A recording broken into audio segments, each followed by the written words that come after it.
how are you today? I hope you're, of course.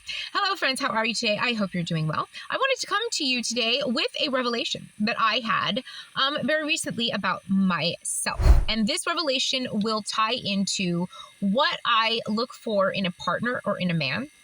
And honestly, what I look for in a person who I would like to have an interpersonal relationship with, just because I feel like this is vital for us to effectively communicate with each other. I think it should be obvious that I would be attracted to a man who is very intelligent. I like a high level of intelligence. Emotional intelligence is, if you've been following along here, you will know that I bring up emotional intelligence all the time. I talk about it in my book a lot. And there is another type of intelligence, and this is the one that I believe has been missing. And this might inform us as to why I am still single after all of this time. I didn't realize this, but I wasn't looking for it, which is probably why I'm still single. I need a man with a high level of spiritual intelligence, or at least someone who is open-hearted and open-minded to growing in that area.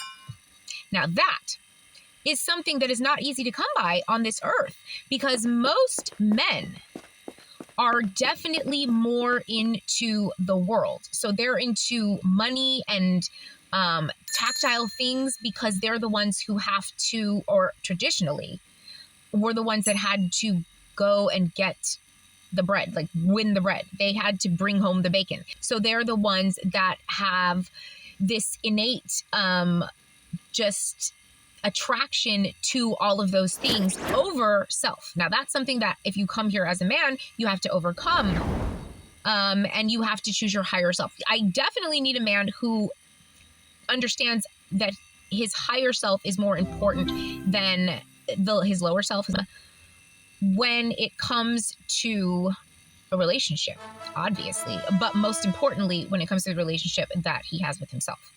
And I think it's very difficult to find a man who has a high level of emotional intelligence and is willing to express it openly, because there's a lot of people who are secretly thoughtful and all of these things, but they have some sort of stigma attached to what they believe manhood is, and they're not willing to or capable of expressing it in a way that is an action, turning love into a verb, if I may quote John Mayer. So I really think that is very, very important. And I have come across people in my life who have a spiritual vibe to them, and they're definitely in tune with their own spirit, but the level of intelligence to where they have made it something active in their everyday life, I have not yet to find that. And that, I believe, is what is missing. I never thought about it because I just take whoever the person is at their spirit that I can pick up, which is a lot, right? That's me. Their spirit and what they're capable of doing with it is very, very important. And I think the first step is for a human, male or female, to acknowledge that they have it and embrace it and then do all of those things. And then you can take that out into the world.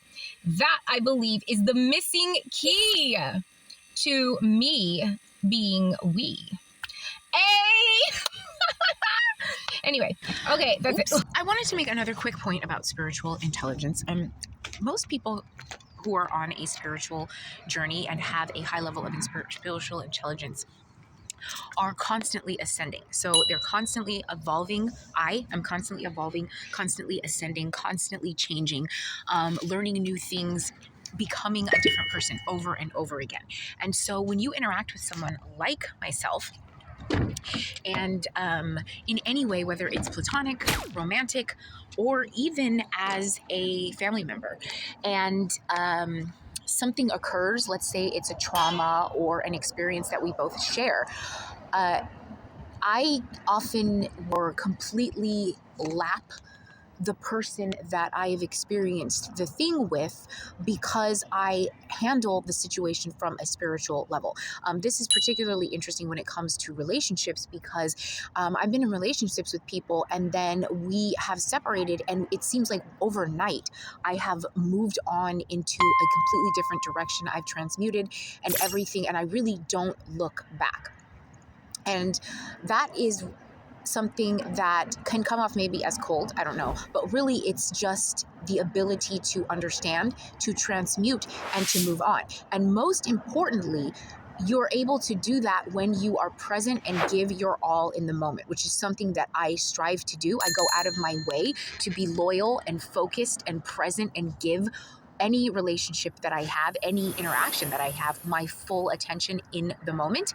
And when you do that, and you know that you've given your all, and you know that you've come from a place of love, you can walk away without any sort of feelings whatsoever, because you gave them when it was time to, and then you take them away when it's time to do that.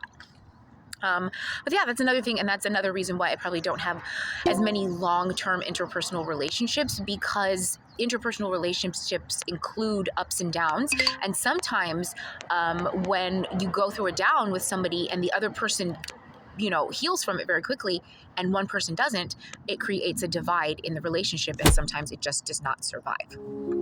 Interesting, right? Okay, that's it. Love you.